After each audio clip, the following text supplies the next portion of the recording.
एक financial goal को किस तरह से फाइनेंशियल प्लानिंग के थ्रू अचीव किया जा सकता है, आज के इस वीडियो में मैं बात करने वाला हूं। डॉटर्स मैरिज के लिए फाइनेंशियल प्लान किस तरह से डिजाइन कर सकते हैं ताकि वो अचीव आसानी से हो पाए और आपको बहुत बड़े रिस्क कहीं पे भी लेने की जरूरत ना हो और आप कॉन्फिडेंटली उस गोल को अचीव कर पाए। हाय, मेरा नाम सुनील श्रीवास्तव है और मैं इस चैनल पे बात करता हूँ फाइनेंशियल प्लानिंग के बारे में और फाइनेंशियल फ्रीडम के बारे में। तो अगर आप इस चैनल पर नए हैं तो इस चैनल को सब्सक्राइब कर लीजिएगा और बेल आइकन हिट कर दीजिएगा ताकि आगे आने वाले वीडियोस का भी नोटिफिकेशन आपको मिल पाए और आप अपनी फाइनेंशियल प्लानिंग अच्छे तरीके से कर पाए। तो चलिए समझते हैं कि किस तरह से डॉटर मैरिज के लिए प्लान किया जा सकता है। इसको मैं दिखाने वाला हूं आपको एक्सेल शीट पे कैलकुलेशन के साथ। तो इस एग्जांपल में मैंने एज्यूम किया है कि करंट एज डॉटर का 5 इयर्स है और 25 के एज पे मैरिज का प्लानिंग कर रहे हैं। तो टोटल जो टाइम हॉरिजन है जिसमें पैसे इन्वेस्ट किया जा सकता है वो है 20 इयर्स का, इसलिए मैंने यहाँ टाइम हॉरिजन लिखा है 20। सेकंड समझते हैं, जो आपको अभी डिसाइड करना होता है वो है आज का कॉस्ट जो मैरिज के लिए जनरली लग रहा है। तो उसके अकॉर्डिंगली हम प्लान कर सकते हैं फ्यूचर का। तो एग्जाम्पल के लिए जस्ट मैंने यहाँ 20 लाख का एग्जाम्पल लिया है। ये हो सकता है 10 लाख हो, 15 लाख हो या इवन इससे ज्यादा हो, 25 या 50 लाख भी हो। आप यहाँ अमाउंट चेंज करके अपना कैलकुलेशन कर सकते हैं उसके अकॉर्डिंगली। और जो इम्पोर्टेंट फैक्टर जो आपको ध्यान देना है वो है इन्फ्लेशन।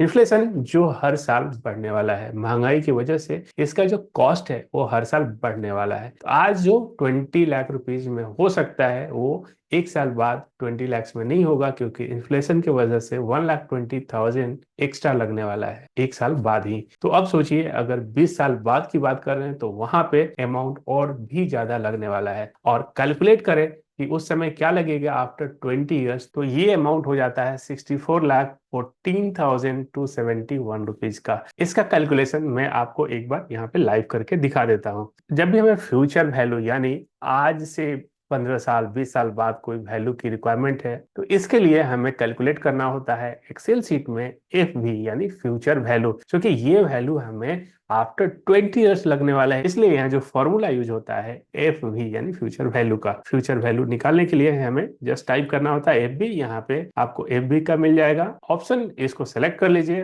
और यहाँ पे इतने सारे फैक्टर्स होते हैं जो हमें इनपुट करने होते हैं। तो पहला फैक्टर है रेट का, किस रेट से ये बढ़ रहा है। तो यहाँ पे रेट है 6% का, तो मैंने जस्ट यहाँ पे सेलेक्ट कर लिया 6%। नेक्स्ट आता है, जस्ट आपको कॉमा प्रेस करना है नेक्स्ट ऑप्शन पे जाने के लिए। नेक्स्ट जो इनपुट हमें चाहिए उसके लिए एनपीईआर यानी कितने साल। तो ईयर्स यहाँ पे 20 है जो यहाँ लिखा हुआ है, इसको मैंने सेलेक्ट कर लिया। नेक्स्ट है पीएमटी। पीएमटी यानी मंथली अगर कोई पेमेंट हो रहा है तो उसको पीएमटी बोलते हैं। यहाँ पे नील हो जाएगा क्योंकि हमें मंथली कुछ नहीं लगने वाला है। तो यहाँ पे हम इसको एस्केप कर देते हैं। एस्केप करने के लिए आपको एक और कॉमा लगाना होता है तो ये एस्केप हो जाता है। अब आता है प्रेजेंट वैल्यू। तो प्रेजेंट वैल्यू को इंटर करने के पहले आपको यहाँ माइनस प्रेस करना होता है, क्योंकि यहाँ पे आप कुछ एडवांस में दे रहे हैं। तो जब भी कुछ जाता है तो आप माइनस यूज होता है, इसलिए मैंने माइनस यूज कर लिया। नेक्स्ट आता है यहाँ पे ये पैसा कब लगने वाला है, उस साल के स्टार्टिंग में लगेगा या एंड में लगेगा। तो मैंने यहाँ पे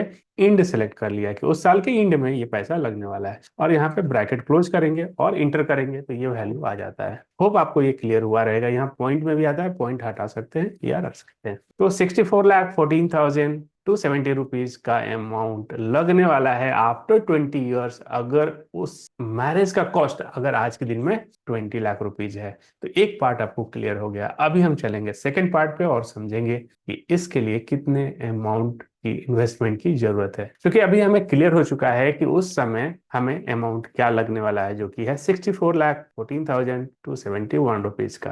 तो अब नेक्स्ट जो कैलकुलेशन के लिए इंपॉर्टेंट फैक्टर है वो है कि जहां पर भी हम इन्वेस्ट करेंगे, या हो म्यूचुअल फंड हो या कोई अदर इंस्ट्रूमेंट हो, उससे आपका रिटर्न का एक्सपेक्टेशन कितना है। और यहीं पे मैं आपको बहुत इंपॉर्टेंट एक पॉइंट बताना चाहता हूं कि इवन मार्केट का हिस्ट्री आप देखेंगे तो हो सकता है वहां 15 16 या उससे भी ज्यादा का रिटर्न कुछ फंड्स ने दिए हों, या हो सकता है कि कुछ इंस्ट्रूमेंट में स्टॉक, कोई पर्टिकुलर स्टॉक ने बहुत ही अच्छा रिटर्न दिया हो। बट आप यहाँ पे चांस नहीं ले सकते जब कोई गोल श्योर शॉट उस समय उस गोल के लिए पैसे आपको लगने वाला है। तो उसके लिए आपको लोअर रेट पर भी बट कंसिस्टेंट अगर आपको रिटर्न मिल रहा है तो वो ज्यादा बेटर होता है। ज्यादा रिस्क लेके और उस गोल को अचीव ना कर पाना, ये कोई भी समझदारी वाली बात नहीं होती है। तो अगर आपको कोई गोल अचीव करना है तो आपको लोअर रेट के हिसाब से ही कैलकुलेशन करना होता है और उस इन्वेस्टमेंट को कंटिन्यू करना होता है। जब आप लॉन्ग टर्म में कोई भी इन्वेस्टमेंट में कंटिन्यू रहते हैं तो आपको एवरेज रिटर्न उतना मिलता है और इससे आपका गोल अचीव हो जाता है। यहाँ पे आपका गोल ये नहीं है कि कितना परसेंट का रिटर्न मिल रहा है, यहाँ पे आपका गोल ये है कि आपको उस टाइम पे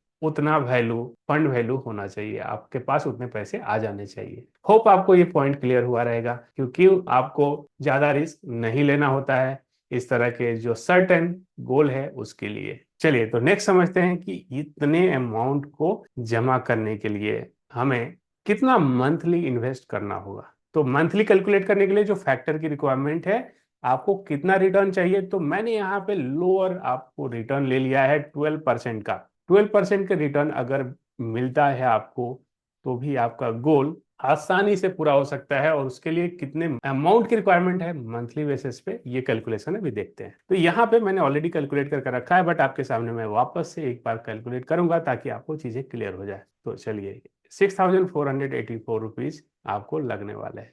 बट किस तरह से आएगा वैल्यू, मैं आपको यहाँ पे थोड़ा और जूम कर देता हूँ ताकि क्लियर हो कैलकुलेशन किस तरह से होगा। तो ये मंथली जानने के लिए कितना इन्वेस्ट करना होगा, हमें फॉर्मूला यूज करना होता है पीएमटी का, यानी मंथली पेमेंट कितना करना होगा। और इसको यूज करने के लिए पहले मैं माइनस यूज करता हूं और फिर मैं पीएमटी लिखता हूं। माइनस इसलिए क्योंकि आपको यहाँ पे पेमेंट करने हैं तो आपको माइनस यूज करना होता है। अब आ जाते हैं हम रेट के ऊपर। क्या रेट हम एक्सपेक्ट कर रहे हैं? 12% का। तो 12% में हमें डिवाइड करना होता है 12 से, क्योंकि हमें मंथली चाहिए। ये जो रिटर्न है, रेट ऑफ रिटर्न है 12%, वो एनुअली है, हमें चाहिए मंथली बेसिस पे, तो हमें 12 से यहाँ पे डिवाइड करना होता है। नेक्स्ट आ जाता है टाइम हॉरिजन। टाइम हॉरिजन हमारे पास है 20 ईयर्स का, तो इसको हम मल्टीप्लाई करेंगे 12 से, तो ये बन जाएगा 240 मंथ, क्योंकि हमें मंथली जानना है कि कितना इन्वेस्ट करना पड़ेगा। अब आ जाते हैं यहाँ पे एक और आता है कंपोनेंट, वो है पीवी, यानी प्रेजेंट वैल्यू, अभी कितना हमारे पास है। मैं यहाँ अज्यूम कर रहा है कि हमारे पास कुछ भी नहीं है, जीरो है, तो इसको मैं स्किप कर देता हूँ। अब आ जाता है फ्यूचर वैल्यू। फ्यूचर वैल्यू यानी कितना पैसा हमें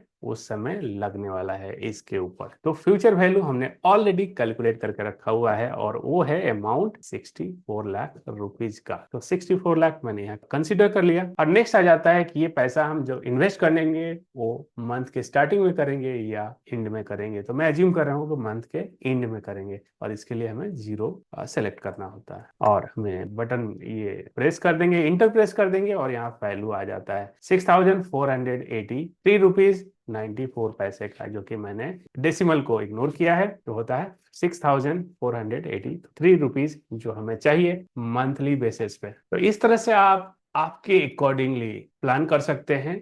आपका जो सिचुएशन है, लाइक मैरिज का कॉस्ट हो सकता है 15 लाख रुपीज, 10 लाख रुपीज, या एनी अमाउंट जो आप एक्सपेक्ट कर रहे हैं। डॉटर का एज आपको पता है, कब मैरिज करना चाहते हैं, वो आपको टाइम हॉरिजन आपको पता होना चाहिए। एक बार जब आप इंटर करते हैं तो इसमें कैलकुलेशन परफेक्टली आ जाता है और आपको पता होता है कि कितना अमाउंट से आपका गोल अचीव हो सकता है। तो उसको कंसिस्टेंटली आपको उस पर इन्वेस्ट करना होगा। और एक बार आपका प्लानिंग हो जाता है कि कितने अमाउंट की रिक्वायरमेंट है, उसके बाद आप इन्वेस्ट करना शुरू करते हैं और आप कॉन्फिडेंट फील करेंगे ताकि आपने ऑलरेडी उसके लिए प्लान करके आपने इन्वेस्टमेंट शुरुआत किया है। अब अपने हिसाब से कोई भी रैंडम अमाउंट आपने चूज नहीं किया है। मैं उम्मीद करता हूं कि ये कॉन्सेप्ट, ये कैलकुलेशन आपको बहुत ही क्लियर हुआ रहेगा। इस कैलकुलेशन का लिंक मैं आपको डिस्क्रिप्शन में दूंगा, जहां से आप डाउनलोड कर सकते हैं और आप अपनी प्लानिंग अपने हिसाब से कर सकते हैं। अगर ये वीडियो आपको अच्छा लगा है तो इसे लाइक कर दीजिएगा और अपने दोस्तों को भी शेयर करिएगा जिनको इस तरह की कैलकुलेशन की नीड हो सकती है और उनका फायदा हो सकता है।